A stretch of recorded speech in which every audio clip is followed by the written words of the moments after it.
ଭାରତର ଯଶସ୍ୱୀ ପ୍ରଧାନମନ୍ତ୍ରୀ ଆମ ସମସ୍ତଙ୍କର ଆଦର୍ଶ ନରେନ୍ଦ୍ର ମୋଦିଙ୍କର ଆଜି ଜନ୍ମଦିନ ଏବଂ ଏହି ଜନ୍ମଦିନରେ ଆଜି ସକାଳୁ ଆମେ ବୃକ୍ଷରୋପଣ କରିଥିଲୁ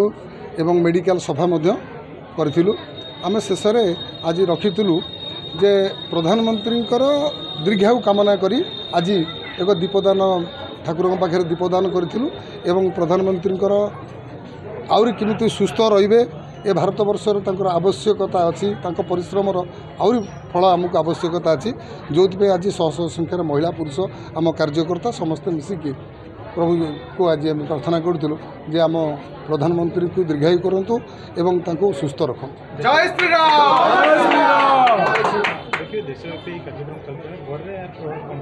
देखु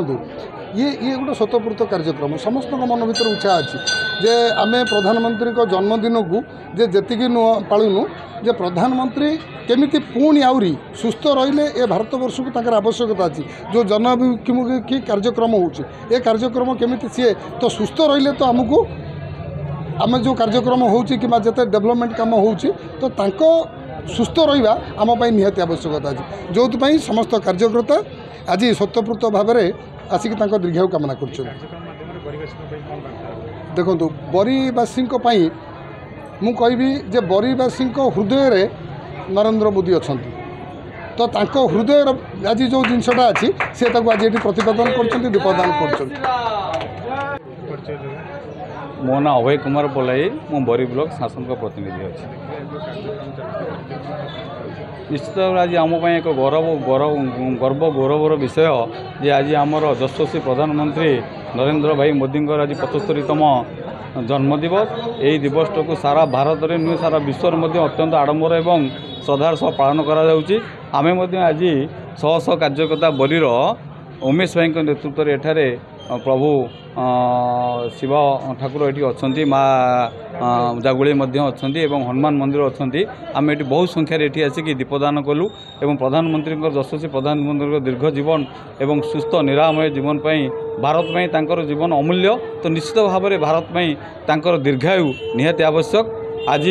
देखूँ ये गोटे बड़ कथा जे सी होती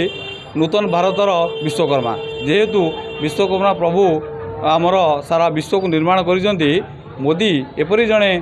विश्वकर्मा रूपे भगवान आम पाखे उपस्थित करिसेंती जहाँफल से भारतर निर्माण पर 100% सर्वदा चेष्टित आम से दल जन साधारण कार्यकर्ता हो निजक अत्यंत गर्व मन करूँ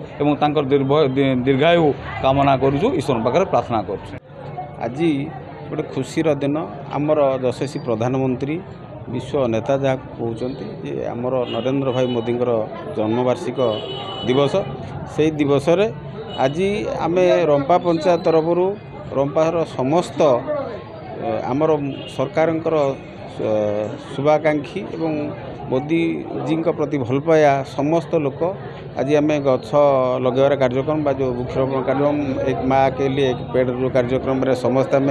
आंतरिकतार सहित सहयोग करूँ तापर आमे रंपा आमर जो माँ जागुड़ी एवं जो बाबा आखंडलमणि प्रांगण रे आमर यशस्वी प्रधानमंत्री दीर्घायु कामना करी आमे दीप प्रज्वलन कार्यक्रम रखिथिलु एवं समस्त रंपावासी माने बहु आंतरिकतार सहित समस्त सहयोग करछंती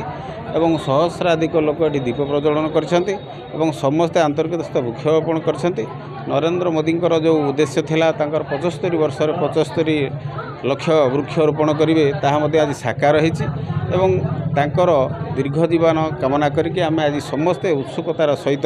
ये कार्यक्रम ये जो दीपदान कार्यक्रम आम ये दीप प्रज्वलन कलु प्रभु ईश्वर पाखे प्रार्थना कलु माँ जागुड़ी को प्रार्थना करूँ जे आमर यशस्वी प्रधानमंत्री दीर्घायु हूँ एवं से यही कार्यक्रम करी भारत वर्षर जो आमर गुरु आख्या लाभ करा पूर्णांग हो यह आम समस्त सदिच्छा और आमर आंतरिकता।